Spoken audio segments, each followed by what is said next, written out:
Yo yo yo les amis, c'est ton boy OG. Alors les amis, on va parler de l'arrestation de Sadek. Alors il a été arrêté ce mercredi même aux alentours de 14h50. Alors je vais lire cet article avec vous les amis pour avoir plus de précision. Alors tout d'abord pour les nouveaux, n'hésitez pas à nous rejoindre les amis. C'est par ici que ça se passe. Alors c'est parti les amis. Alors, le rappeur Sadek a été interpellé ce mercredi à Bagnolet, en Seine-Saint-Denis, après avoir revendiqué le passage à tabac sur le blogueur Bassem Braïki dans la nuit de lundi à mardi en banlieue lyonnaise. A-t-on appris auprès du parquet de Lyon, lors de son interpellation, près d'un débit de boisson à 14h50, il a expliqué qu'il comptait se rendre aux autorités. Selon une source policière, confirmant une information du Point, on a exécuté un mandat de recherche. Il est actuellement en garde à vue, a ajouté cette source.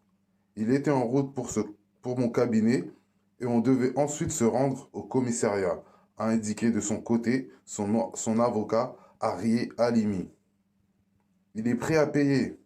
Il comptait reconnaître les faits, son erreur, mais aussi les contextualiser, a ajouté son avocat qui rappelle que l'affaire aurait pour origine des appels lancés sur les réseaux sociaux à boycotter un spectacle de Sadek prévu samedi dernier à Saint-Priest en banlieue lyonnaise et annulé finalement par les organisateurs. Bassem Braïki et Sadek s'étaient alors vivement investivés et provoqués sur les réseaux sociaux. Selon lui, Sadek n'a aucun antécédent judiciaire, si ce n'est un défaut de permis de conduire. Alors les amis, moi de mon côté, je trouve tout ça dommage les amis, parce que arriver à un point comme ça, c'est vraiment dommage. Et je tiens à passer un message aussi, justement, par rapport aux blogueurs, aux youtubeurs, etc. Le buzz c'est bien, mais il faut savoir le faire et il faut éviter ce genre de problème. On a vu là justement avec l'exemple de Sadek que les gens des fois ils règlent leurs problèmes directement. Là un Paris-Lyon, ça a été très rapide les amis, vous avez vu en une soirée ça a été réglé et on a de la chance que on va dire qu'il n'y a pas eu quelque chose de très très grave, que ce soit d'un côté ou de l'autre. Parce que si de son côté Bassem Braïki s'était défendu d'une manière ou d'une autre, ça aurait pu très très mal finir les amis. Donc moi, j'ai qu'une chose à dire. Paix sur vous. Et que du love, les amis. On est ensemble. Je vous laisse visualiser quelques images médias. On est ensemble, les amis. C'est ton boy Odizer. Bang, bang, bang. Les événements de cette nuit, ça va pas trop. Ça va même pas du tout. Parce qu'en vrai de vrai, je suis pas fier de moi.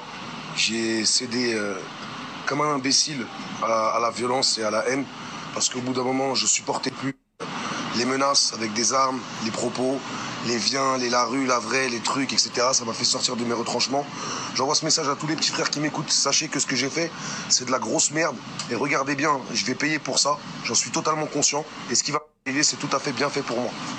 Donc ne prenez pas ça en exemple. C'est de la merde. Le mieux, c'est de discuter. Le mieux, c'est de réussir à s'entendre. Et le mieux, c'est de vivre ensemble. Par contre, je combattrai toujours le racisme. Je combattrai toujours les menaces. Je combattrai toujours la délation, les mensonges et la diffamation. Parce que j'ai été victime et ce que personne en France n'a fait. Et j'ai porté plainte comme un bon citoyen. Il n'y a rien qui s'est passé. Et ben, au bout d'un moment, j'ai pété un plomb et j'ai pensé que j'avais le droit de me faire justice moi-même. Ce qui est totalement faux. Et maintenant, je vais payer pour ça. Voilà les amis. Je vous embrasse tous. Je vous souhaite une bonne journée. Et surtout, éloignez-vous un peu des réseaux et tout ça. C'est vraiment de la merde. Et contrôlez aussi ce que vous dites sur les réseaux. Ça pourrait aider pas mal de monde. J'espère que ça servira d'exemple à tout le monde. Cette histoire de merde. Et même à Bassem, j'espère qu'il se remettra en question. Réfléchira parce qu'au bout d'un moment, il y a des gens qui peuvent vriller. Bonne journée à tous.